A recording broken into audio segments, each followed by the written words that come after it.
Filmmakers from Hollywood and around the world are wheeling and dealing and doing quite a bit of partying up north this week. The Toronto International Film Festival is where big-name actors hit the red carpet to show off their newest films and generate early Oscar buzz. And one of those is actress Jodie Foster. Tim Estiloz is back now with the inside scoop on this very private star. Tim? Barry, Jodie Foster is a two-time Oscar-winning actress whose career resume includes her portrayal of all sorts of unique, interesting, and heroic characters. But in her new film, The Brave One, Foster shows a dark, vengeful side that she says even surprised her. Here's your backstage pass with Jodie Foster. It is astonishing to find that inside you there is a stranger. I killed a man tonight. In the movie The Brave One, Jodie Foster once again turns in a powerful performance as a victim turned vigilante after she and her fiancé are viciously attacked. Look, I haven't got much money. You can have whatever I've got. Give me your watch, you can say. Let's go over here. Feel this now, baby. Say cheese. This film touches on so many different levels and so many different issues of violence versus self-protection. How did this film resonate for you personally? So many ways. You know, so many ways. It's a great movie to talk about post 9/11 America. You know, who are we in post 9/11 America, and specifically post 9/11 New York, a place where, you know, the streets are clean and there's a cop on every corner and Times Square looks like Disneyland, and we all live in $1 million condos, and yet there's this fear that lives underneath the surface. I never understood how people lived with fear, and then it touched me. We got the best detectives in this city working on this, and we will find them.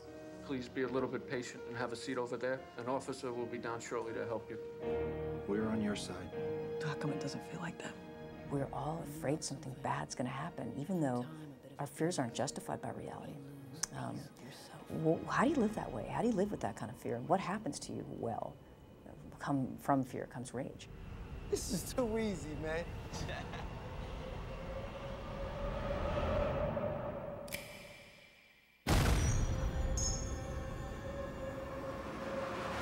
Even though it's an old sort of vigilante genre, you've given a lot more nuance to it and a lot more depth. And how important was it to have a woman in the lead character role to achieve that? She's invisible. She's small. She's tiny. And she's only a voice. She's not a body. She's not a face. That body's been taken away from her in some ways. And so she materializes by using this gun, by the power of the gun, in order to say, I want to live. And by inference, you're going to die. It's a wonderful bit of affirmation of life, and it's a terrible bit of affirmation of death. Want some? I want my dog back. Jodie Foster began her professional career at 3 years old, but it was her role as a preteen prostitute in the film Taxi Driver that foretold her maturity as a talented actress. What's your name? Easy. Well, that's not any kind of name. Oh, that's easy to remember. Yeah, but what's your real name? I don't like my real name. Oh, what's your real name?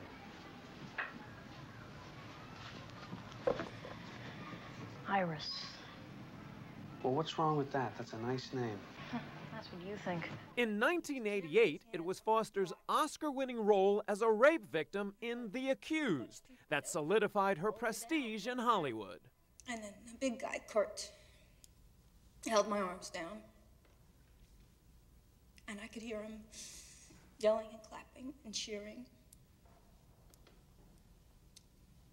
And then he put his hands over my mouth, over my face. And I shut my eyes. Jodie later won her second Oscar for her role as a novice FBI agent in Silence of the Lambs. Freeze! Put your hands over your head and turn around. Spread your legs. Spread your legs. Put your hands in the back. Thumbs up. Freeze! In the film FLIGHTPLAN, Foster kicked butt as a desperate mother seeking her missing child. What are you gonna do? Huh? You gonna blow us up? No, just you.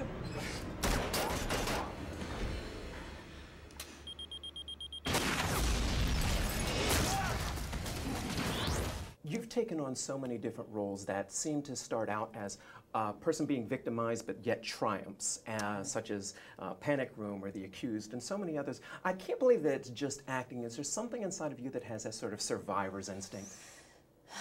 I think I probably wonder about my survivor's instinct. I don't know that I have it. I know that I can play it, and I know that it's something I'm fascinated by and something that I'm drawn to over and over again. I don't know that would I survive it? I mean, that's a good question, because I think it's a question I ask every time I make the movie, and it's almost a way of ritualizing that I would survive. Foster made her debut as the director of her own film in 1991's Little Man Tate, playing the mother of a child prodigy. Sometimes I don't know what I'm doing, you know, sometimes I just wing it. I figure I love this kid so much. It's gonna be okay. You've taken on so many different roles. I've got to imagine that motherhood is the one that you treasure the most. You know, what has motherhood done to change your life most significantly? Wow, well, that's a big question. I'm not sure. I mean, everything. You know, not living your life for yourself is a big change. It changes everything you do and your reason for living. The nice thing about it is that you have an identity that's not a part of how your work is. You know, it doesn't really matter whether you're successful at your work. It doesn't. You know, you have this identity that's distinct from that, and that's kind of helpful for me, because I'm sure it's something that I struggle with a lot. Sometimes, as a person who's grown up in the public eye, you don't know who you are unless somebody's clapping, and that's not good. You know, you got to learn who you are without somebody clapping. And I think mopping up vomit is probably a good way to tell you who you are. Jodie says one of her sons has already shown an interest in acting, and he actually likes it on those rare occasions when the paparazzi try to catch a photo of him with his famous mom. But Jodie says she's sure her son's future will probably have something more to do with science or computers. And if he's anything like his brainy mom, hey, he'll do just fine. Barry?